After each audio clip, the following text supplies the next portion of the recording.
Hi hello నమస్తే welcome back to our channel. నేను మీ food అభేషంలోని ఈరోజు వచ్చేసి రెసిపీ వెజ్ నూడిల్స్ అండి. చాలా ఈజీగా చాలా సింపుల్గా చేయొచ్చు. బయట కొనేదానికంటే ఇంట్లోనే హోమ్మేడ్గా తయారు చేసుకోవచ్చు. సింపుల్ ప్రాసెస్ చూపిస్తాను. ముందుగా అయితే ఒక గిన్నెలో వాటర్ తీసేసుకొని వాటర్లో కొద్దిగా సాల్ట్ వేసేసుకొని వాటర్ బాగా ఉడికేటప్పుడు మనమైతే ఇవి రెడీమేడ్ నూడిల్స్ ఏనండి. నూడిల్స్ బయట నుంచి తెచ్చుకున్నాను. ఇప్పుడు ఆటా నూడిల్స్ కూడా దొరుకుతున్నాయి. అవి ఆటా మనం వీట్ ఫ్లోరా లేదంటే మైదా చూసి తెచ్చుకొని ఇంట్లోనే ఈజీగా తయారు చేసుకోవచ్చు. వేసేసుకొని కొంచెం ఆయిల్ వేసేసుకొని వీటిని బాగా ఉడికించుకోవాలి. నూడిల్స్ వచ్చేసి కొంచెం మనకి ఉడికినాయి అని తెలిసినప్పుడు దీనిలని పక్కకు వాడ్చేసి పక్కన పెట్టేసుకోవాలి. వీటిని ఉడకనివ్వాలి కొద్దిసేపు. కొంచెం మెత్తగా వరకు ఉడికించుకోవాలి. మరి సాఫ్ట్గా అయితే ఓవర్ కుక్ చేసినామనుకో ముద్దగా వస్తుంది నూడిల్స్. నెక్స్ట్ వచ్చేసి అది ఉడికే టైం ప్రాసెస్లో నెక్స్ట్ అయితే ప్రాసెస్ ఇంకో కడాయి తీసేసుకొని కొద్దిగా ఆయిల్ వేసేసుకొని ఇక్కడ వచ్చేసి నేను వెజిటేబుల్స్ ఆనియన్స్, బీన్స్, క్యారెట్ తీసుకున్నాను. మీ దగ్గర క్యాలీఫ్లవరు లేదంటే క్యాబేజీ, క్యాప్సికమ్ ఇవల్ల ఉంటే కూడా వెజ్జీస్ వేసుకోవచ్చు. ఎన్ని వెజ్జీస్ వేసుకుంటే అంత హెల్తీగా ఉంటుంది.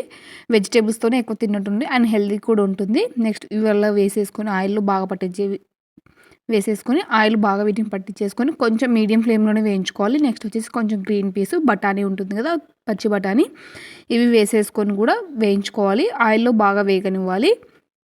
నెక్స్ట్ వచ్చేసి కొంచెం వీటిని వేగడం కోసం కొద్దిగా సాల్ట్ మనం ఆల్రెడీ నూడిల్స్లో వేసాం, దీనిలో కొంచెం చూసి వేసుకోవాలి. కొద్దిగానే వేసుకోవాలి వెజ్జీస్ తరిపేదంతా.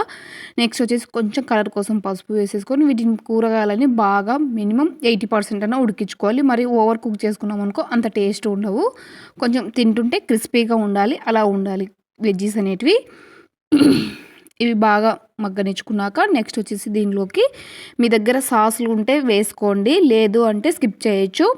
నేనైతే ఇక్కడ green chilli, soya sauce, red chilli sauce ఇంకా ఇవి వేసుకున్నాను. కొంచెం వెనిగరు, మీ దగ్గర ఇవేమి సాసులు లేవు అనుకుంటే కొంచెం ధనియా పౌడర్ వేసుకొని కొద్దిగా కొంచెం షుగర్ వేసుకొని కొద్దిగానే లిటిల్ బిట్ ఆఫ్ షుగర్ వేసుకొని కొంచెం టమాటా వేసుకుంటే టేస్ట్ బాగుంటుంది. సాసులు లేనప్పుడు వేసేసుకొని వీటిని బాగా మగ్గనించుకొని ఫైనల్గా మ్యాగీ మసాలా ఉంటే వేయండి, లేదంటే ధనియా పౌడర్ కానీ వేసేసుకొని నిమ్మకాయ పిండి వేసుకోండి. ఇంతేనండి, చాలా సింపుల్గా చాలా ఈజీగా ఉంటుంది. పిల్లలు చాలా ఇష్టంగా తింటారు. దీనికి వెజ్జీస్లో మనము ఎగ్ కూడా వేసుకోవచ్చండి, చాలా బాగుంటుంది. నేను ఆ రోజు సాటర్డే కాబట్టి నేను ఎగ్ వేయలేదు.